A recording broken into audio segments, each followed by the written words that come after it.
Alright, I thought I'd show you a slightly larger diameter wire. It might be a little bit easier for you to see the solder flowing into, basically being wicked in to the wiring strand, or the wire strands here. Get my soldering iron, nice and warm, solder melted, a little bit of solder on the tip. And I'm going to apply the heat to the end of the wire, and I'm going to apply solder to the wires that heats up there. You can see it wicking in on its own.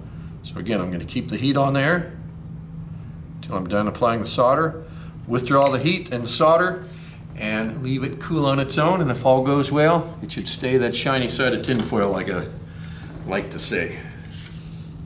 I know it's aluminum foil, but I'm kind of a dinosaur, so I just call it tin foil.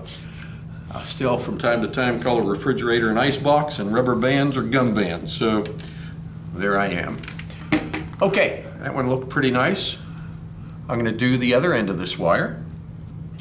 So it's already been stripped. We'll go ahead and tin it. Ooh, maybe it might. Okay. Again, heat up the soldering gun.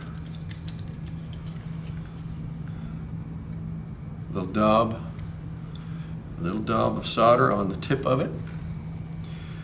I'm going to apply that hot soldered tip there, right to the end of my wire.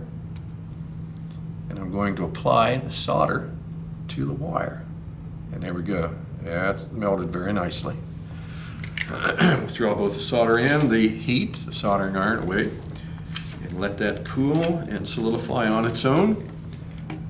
Again, if all goes well, it's going to remain nice and shiny. And there it is. Okay, so we will attempt to join the two ends together in a lap joint. And again, this by no means is really the preferred method of joining wires together. But again, it works well for us as far as our lab goes, because it kind of forces you to solder and solder and solder until you get something that looks halfway decent. All right, now, again, I'm going to try to set this up so that they are naturally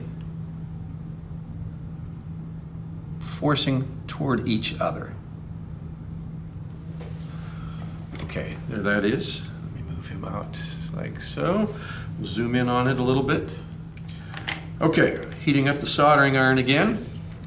I'm going to apply a little bit of solder to the tip. So now I've got some molten solder. And again, if I can do this without shaking it too badly, touch the wires with the heated solder. Let's see the gun. Then I'm going to apply solder to the wires themselves. And I'm going to back away with the heat and the solder. I don't want to shake the table. I don't want to disrupt that joint at all. If all goes well, it will remain, again, shiny side of tin foil.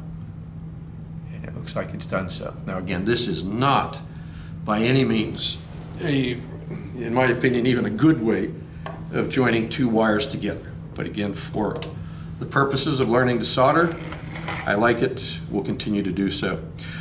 Once we get soldering pretty well done here, then we'll show you some more acceptable methods of joining wires or making wire repairs.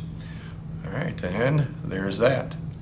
A little larger, took a little bit more heat to get the wire to the proper temperature, but I think you're able to see the solder flow much more readily on the larger strand wire than you could see on the smaller strand.